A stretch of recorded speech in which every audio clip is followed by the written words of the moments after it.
معاذ ابن جبل کہتے ہیں کہ ایک روز رسول اللہ صلی اللہ علیہ وآلہ وسلم ہمیں نماز فجر پڑھانے کے لیے تشریف نہ لائے، قریب تھا کہ ہم سورج کے طلوع ہونے کا مشاہدہ کر لیتے، یعنی بالکل سورج طلوع ہونے کے قریب تھا۔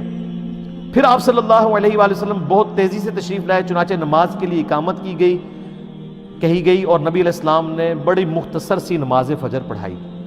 جب آپ صلی اللہ علیہ وآلہ وسلم نے سلام پھیرا تو بآواز بلند فرمایا، اپنی جگہوں پر ایسے ہی بیٹھے رہو۔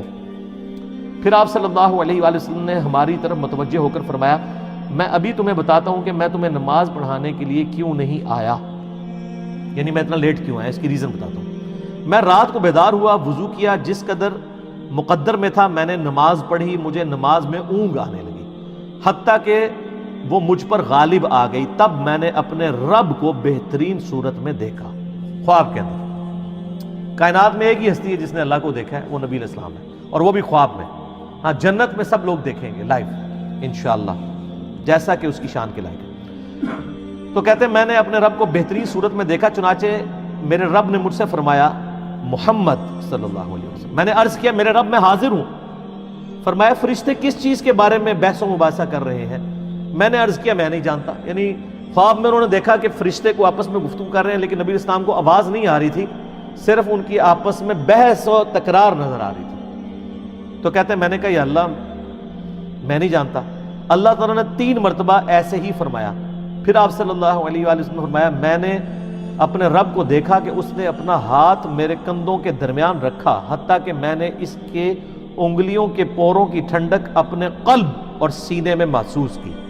یعنی یہ ہاتھ جیسا کہ اس کی شان کے لائق ہے، دونوں شانوں کے درمیان رکھا تو میں نے اپنے سینے میں اپنے رب کے ہاتھ کی ٹھنڈک محسوس کی، اور میرے سامنے ہر چیز واضح ہو گئی اور میں نے پہچان لیا۔ یعنی وہ جو فرشتوں والا معاملہ تھا، وہ غیبی خبر اللہ تعالیٰ نے ٹرانسفر کر دی۔ پھر اب اللہ تعالیٰ نے دوبارہ پوچھا، محمد، میں نے عرض کیا، میرے رب میں حاضر ہوں۔ فرمایا، مقرب فرشتے کس چیز کے بارے میں بحث کر رہے تھے؟ میں نے عرض کیا، گناہ مٹا دینے والے اعمال کے بارے میں۔ تو اللہ نے فرمایا کہ محمد وہ کیا ہیں؟ میں نے عرض کیا، جو کچھ اب فرشتوں والا علم حضور صلی اللہ علیہ وسلم کو بھی ٹرانسفر ہو گیا، کہ باجماعت نماز پڑھنے کے لیے پیدل چل کر جانا، یہ گناہ مٹا دینے والے اعمال ہیں، جو سورۃ الانعام میں سورہ طٰہٰ کے اندر آتا ہے نا کہ جو گناہ ہیں وہ نیکیاں جو ہیں گناہوں کو مٹا دیتی ہیں۔ تو یہ سورہ ہود کے اندر نیکیاں گناہوں کو مٹا دیتی ہیں۔ تو وہ کون سی نیکیاں ہیں؟ پیدل نماز کے لیے چل کے جانا، نماز کے بعد مسجد میں ہی بیٹھے رہنا، یہ دوسری نیکی۔ ناگواری کے باوجود اچھی طرح مکمل وضو کرنا، یعنی سردیوں میں تکلیف اٹھانی پڑتی ہے، ظاہر ہے آپ اگر صحیح کامل وضو کرتے ہیں۔ فرمایا، پھر وہ کس چیز کے بارے میں بحث کر رہے تھے؟ میں نے عرض کیا، درجات کے بارے میں۔ تو اللہ نے فرمایا، وہ کیا ہے؟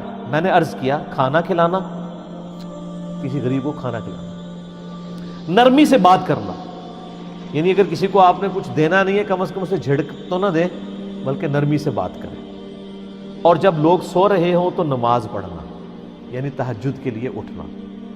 اور ایک تو ڈیٹم لیول ہے جو ہم پہ فرض ہے، وہ فجر کی نماز ہے کہ آپ نے اٹھ کے نماز پڑھا۔ تو پھر اللہ تعالیٰ نے فرمایا، یہ سر وہ کلائمیکس ہے، اللہ تعالیٰ نے فرمایا، اے محمد کچھ مانگنا ہے تو مانگ لو۔ ہائے ہائے، اب نبی علیہ السلام نے جو اپنے رب سے مانگا ہے وہ ہے اصل میں دعا، اور اسی دعا کی وجہ سے اسی حدیث میں آتا ہے کہ نبی علیہ السلام نے فرمایا کہ تمہارے نبی کا یہ خواب سچ ہے، اس کو یاد کر لو اور لوگوں تک پہنچاؤ۔ کس لیے؟ کہ سبحان اللہ کہیں، اس لیے کہ جو میں نے مانگا نا وہ بھی اپنے رب سے مانگے۔ اور یہ دعا الحمدللہ میں نے 1994 میں یاد کر لی تھی، جب میں ایف ایس سی میں تھا، آج سے 25 سال پہلے، جب مجھے پہلی دفعہ یہ دعا پتہ چلی تھی۔ اللہم انی اسألک فعل الخیرات وترک المنکرات وحب المساکین وان تغفر لی وترحمنی واذا اردت فتنة فی قوم فتوفنی غیر مفتون واسألک حبک وحب من یحبک وحب عمل یقربنی الی حبک۔